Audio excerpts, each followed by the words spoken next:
I don't think we truly understand or know who we are. I think a lot of times we mistake. I think a lot of times we mistake who we really are with the beliefs and values that the systems taught us, right? Because at our core as humans, I think our greatest desire, our greatest yearn is to be loved and accepted. I truly believe that. So, and we talk a lot about, how unconditional love exists, and that's like what we should strive towards. Like religion preaches us about unconditional love. That's like the go-to, that's the goal. However, it's interesting how the systems that we are in talk about the things that exactly opposite. I'll elaborate on that because it's a heavy topic even for me. So the systems the systems are I don't know how to explain where we are, like the norm, the set of I don't know, rules, the norms that a group or society like lives by. So it might be religion, it may be, I don't know, like patriarchy, it may be like school systems, traditional gender roles and all of that. So all of those are technically systems, and systems, they enforce beliefs and values, right? Because technically it's like a game, right, which you are playing, and what's the prize? The prize is being loved, being accepted. I mean, being accepted technically equates to love, right? Because since you are a part of the system, you are kind of welcomed in, so you are technically loved, okay? Right. So, and what are those beliefs that the systems are enforcing that we are all, so eager to play? Well, the beliefs are, let's say, some of them, let's say, are modesty, or the absence of such, or it can be, that the, let's say stability is better over freedom, or that, that you should, I don't know, stay pure until marriage or something like that. So all of those are values that are imposed on us in order to make us fit in, and we learn them, and we think that's who we are, and we think about ourselves, and we are like, yeah, that's what I believe in, that's what I think. However, that's not actually true. That's not actually what you believe in, if it makes sense. That's what was imposed on you in order for you to fit in, to be loved, to be accepted, to belong somewhere in some certain group or community or system, as we call them, right? Right. So, and then you may ask, okay, so like, if what's wrong with that?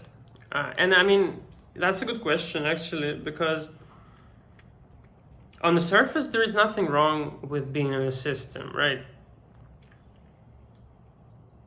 Because society has to function somehow. So we all take up some roles, we do function how we want to function, or how, like, no, it's not how we want to function, it's how society or the system tells us to function, right? And then we kind of just carry out our job. But it's fine. It's fine. I think that's good. That's important, because society, I mean, has to advance forward and all of that. My problem lies in, again, you mistaking the values and the beliefs that were internalized from the system as your own, because then you mistakenly think that's like who you are, but that's not who you are. That's because You have never seen who you are yet. You have not discovered yet who you truly are, what you truly believe in, right? And confronting that, asking questions, does feel scary, because you start to separate yourself from the system, and it feels weird, right? Like, other people are not doing that, why would I do that? And you start asking questions. Okay, why is modesty good? Why shouldn't I have sex with anyone before marriage? Like, why is that? You have free will, right? You can do that, but why don't you? And then you start to dig at it. You start to question. Okay, so it's not your belief. It's not like that's what you believe in. It's just what you were told to kind of, again, segregate people, to separate goods and bads, right?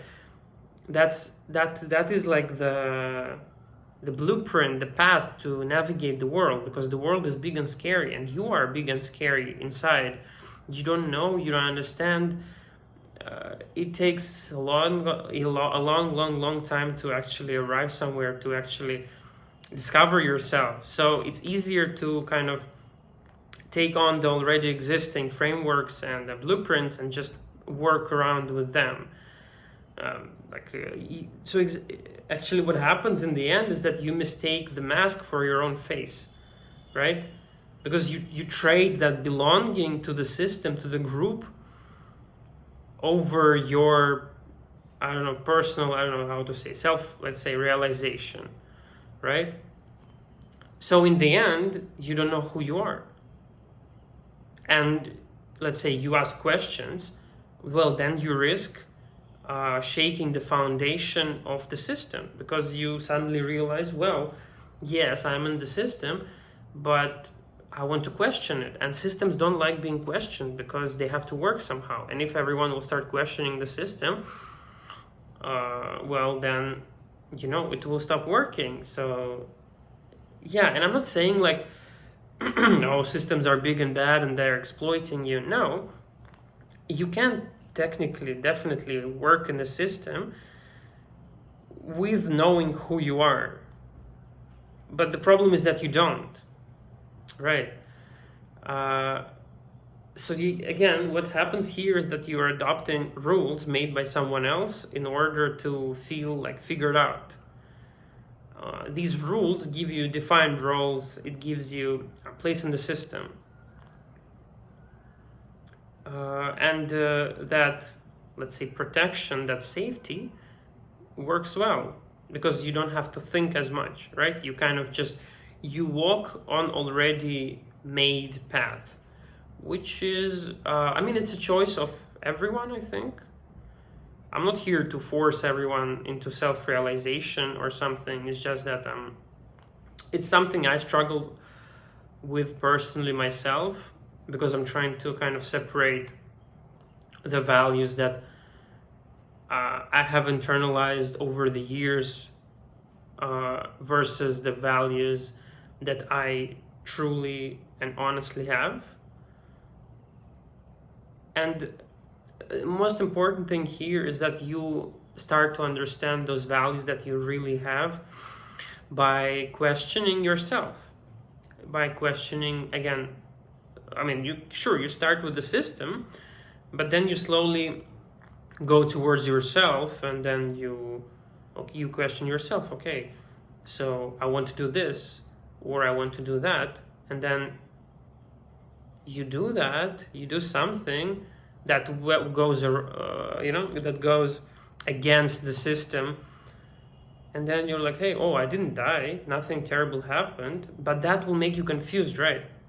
Because you were living in the system, playing by the rules, and just one day you kind of turn it upside down, and that will cause like an identity crisis in a way, right? Because you don't understand where you are now anymore. You will not understand, okay, where do I belong now? Who am I? Because it's always easy to see yourself as a cog in the machine, as a part of the, again, system for the 100th time. But it is not, I think it's not rewarding. Because at the end of the day, I think all of us have that, I don't know, deep, profound itch or like pain, I don't know how to frame it better, where we have that yearning for the unknown, right? And I think that yearning for the unknown is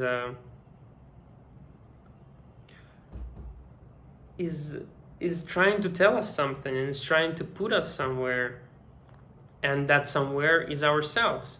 I think it's just trying to navigate us towards ourselves. Again, as I have said in other videos, that we are our own most important project, and I think discovering ourselves is like the whole point of being, even. And discovering yourself means truly seeing, digging through the layers you picked up while you were growing up, to truly see yourself in like stripped of all the labels and values and you know, all that attached bullshit that you were carrying merely to fit in, or to like, or because people told you so, or because you didn't know any better, or something like that.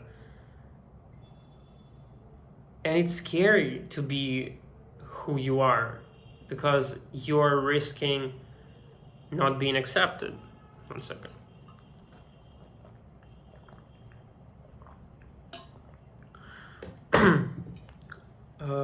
Yeah, you're risking not being accepted. You're risking being ridiculed, made fun of, outed, right? Because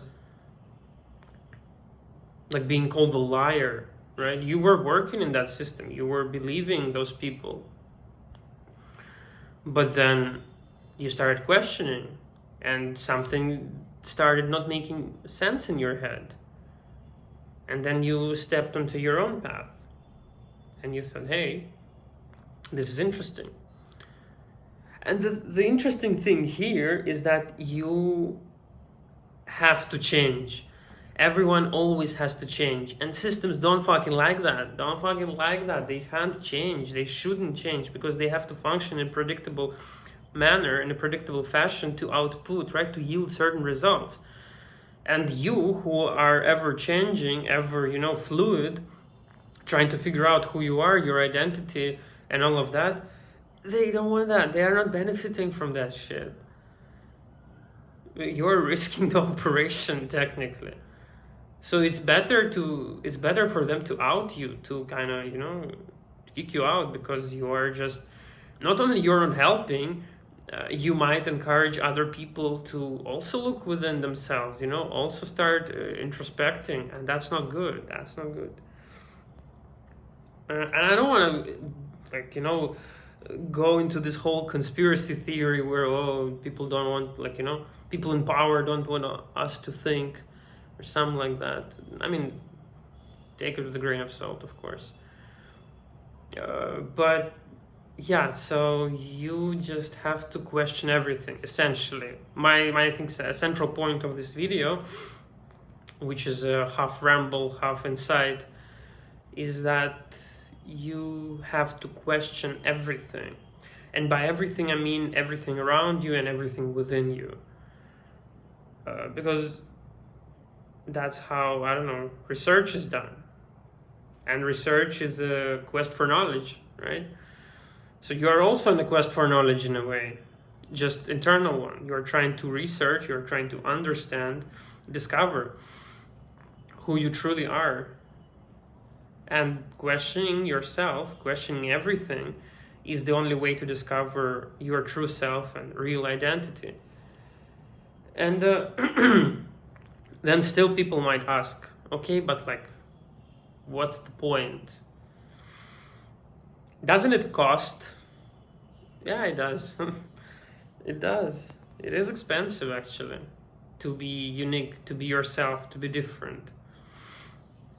It costs, and it may cost a lot for some people, actually.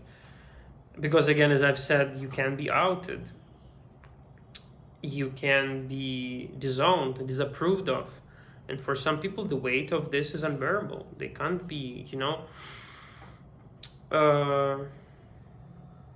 like left alone on their own, and that's a whole other situation,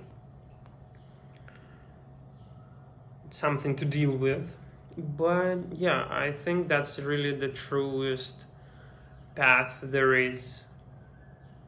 Because if the universe doesn't make sense so bad, we might as well try to make sense of ourselves. And you may ask, like, what's the point of discovering my true self, my real identity? Isn't it interesting to just have a look at who you truly are? I don't know, like realize who you really are, because you're not your body, you're not your mind, you're not your brain, you're something else. So like, what is that?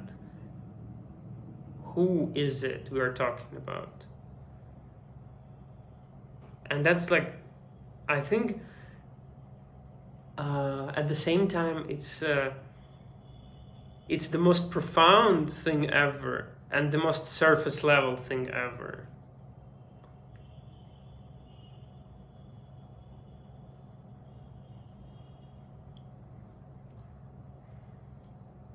Yeah.